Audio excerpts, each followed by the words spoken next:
sad. Sad because I thought the judiciary would have been interested in expanding the progress we've made in election management.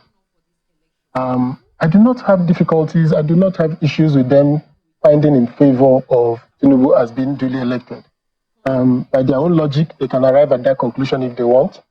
But I didn't like that they talked down on the petitioners. The language was quite intemperate.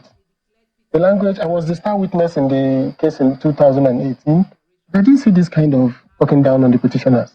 I mean, it is the part of the electoral process for us to go to court instead of going to the streets. And to make it sound like the petitioners were frivolous and use such intemperate language, I was a little disturbed. Second one is that I'm ashamed as a Nigerian.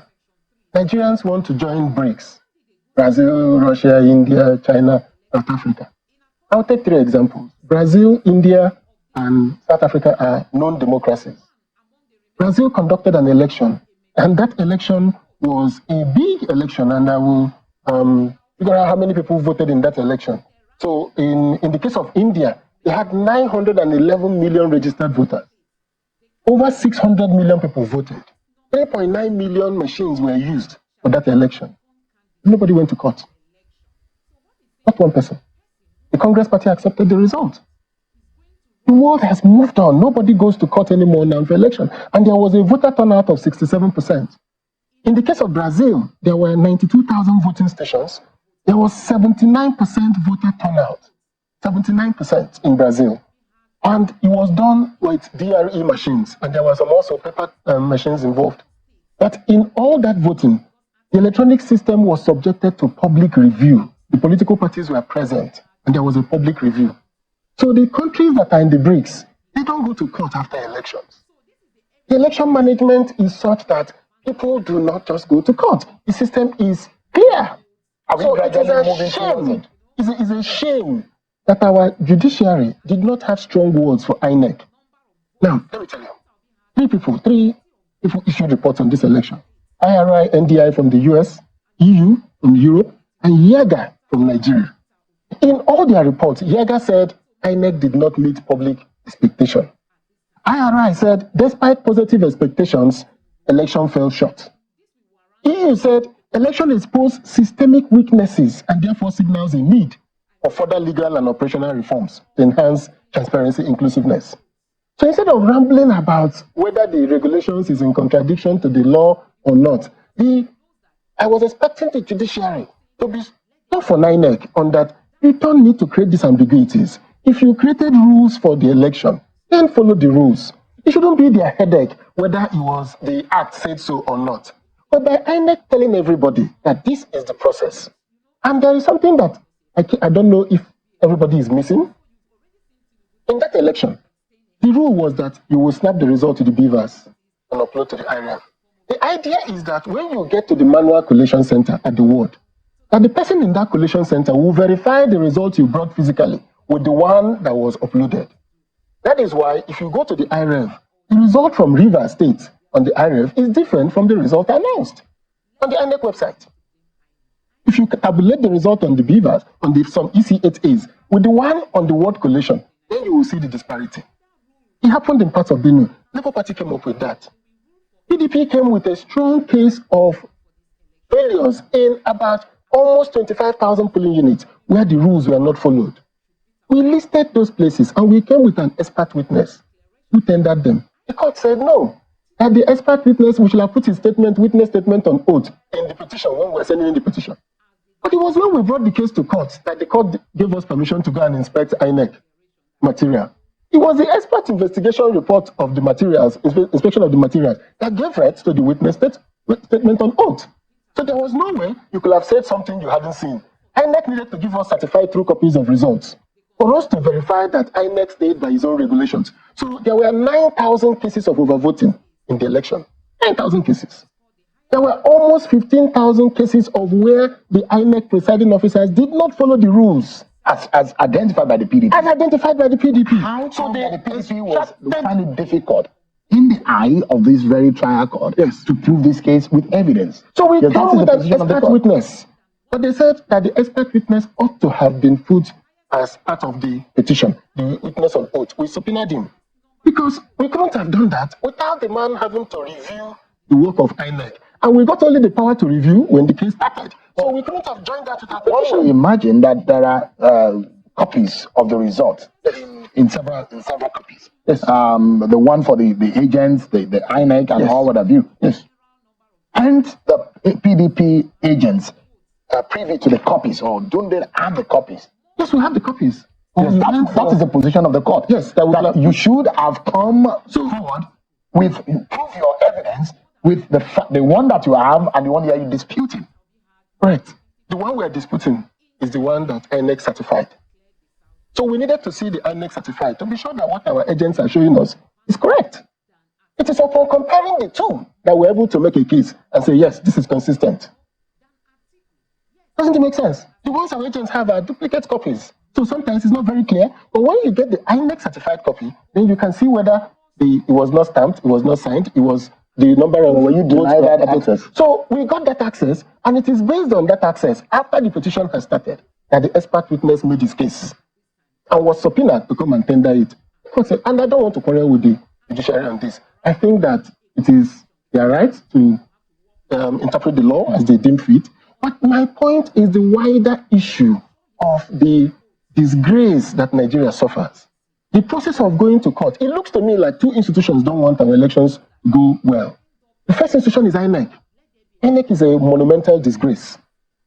INEC is an organization that I'm ashamed of to associate as a Nigerian. Because the promises INEC made, the promises they made with Anambra election, the Ekiti election, the Osun election. I came on this year program and called for a third-party verification of the INEC system so that we are sure that on an election day, that what is going to happen that day will not lead to a glitch. On election day, INEC said there was a glitch. When they did a mock election, they did it only in 463 or so polling units. That was small. The EU report pointed out that INEC did not test this system for a large-scale election like it did. But despite not testing the system, it's a shame that INEC goes to court to question whether not complying with its regulations is a fact, doesn't make it a ground to cancel an election. What is important in Nigeria going forward is that we have elections, like I cited. Why do we want to be amongst the BRICS if we can't conduct a simple election? India, 900 million people, and they conducted. Indonesia, 190 million registered voters, and they conduct elections. I mean, you imagine that from your summation, yes, that the election of 2023, the presidential election, was a sham. Yeah, a joke. Yeah. Because let me tell you, the votings happened at the polling unit. There were people inferred that if we had seen the results from the polling unit and they went to collation and collated what we saw on the polling unit, I can bet you nobody will be in court. And it is possible President Tinubu will have won.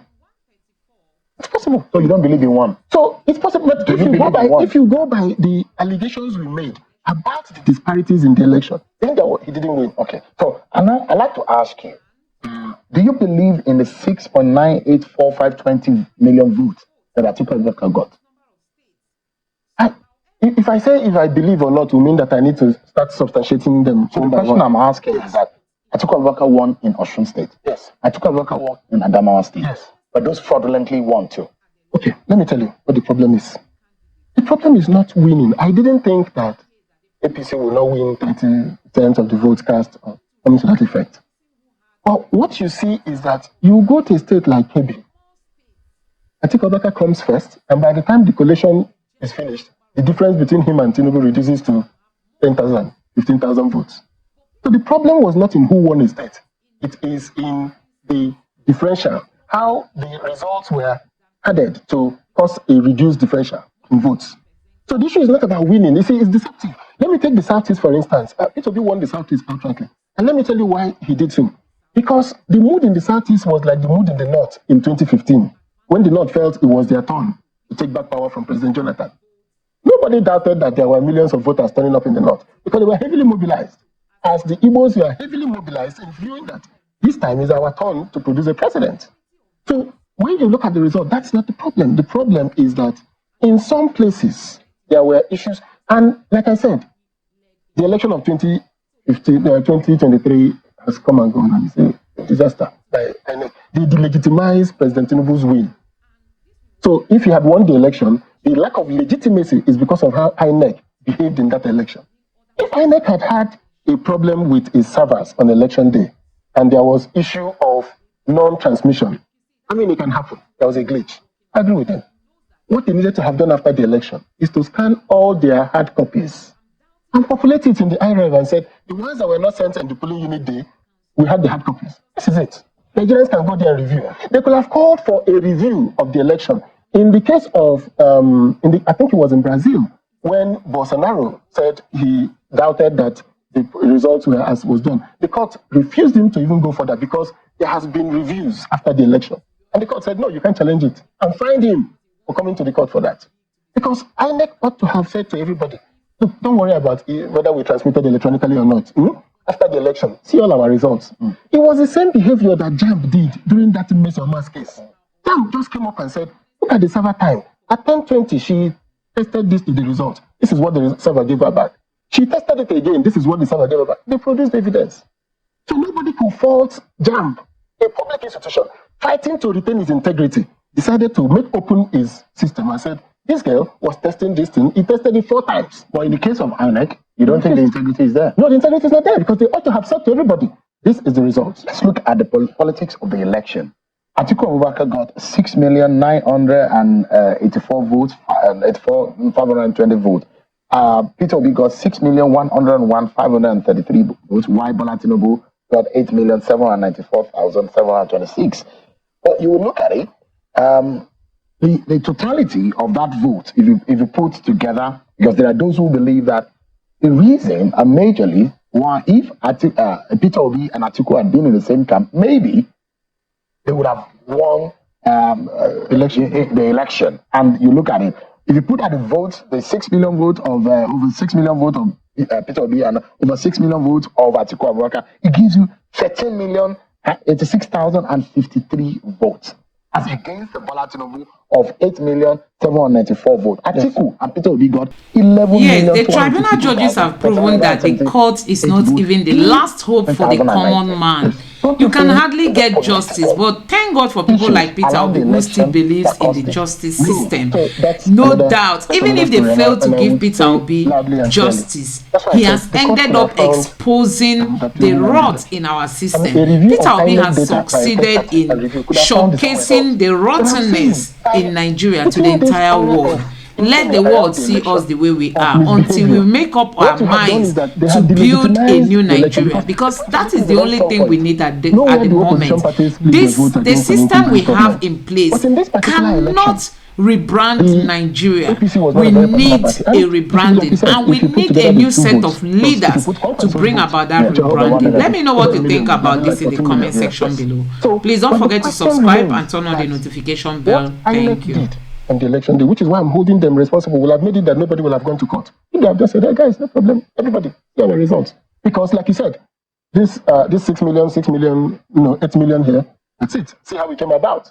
But we know that there was a case like River State, where what was done in the polling unit was not what was reported.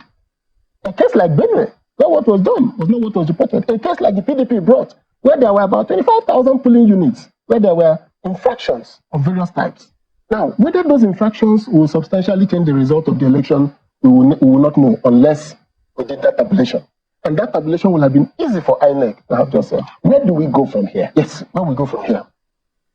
I think there are 3 important issues. One is that I'm going to campaign seriously for a constitutional amendment that requires us not to swear in, to finish court cases before the swearing in of a president. I think it delegitimizes presidents when they are in office, making decisions, and they are subject of election petitions. I don't think it is good for Nigeria. I think we need to do that. And that means that we should take presidential cases straight to the highest court. In the case of Brazil, I find an interesting phenomenon.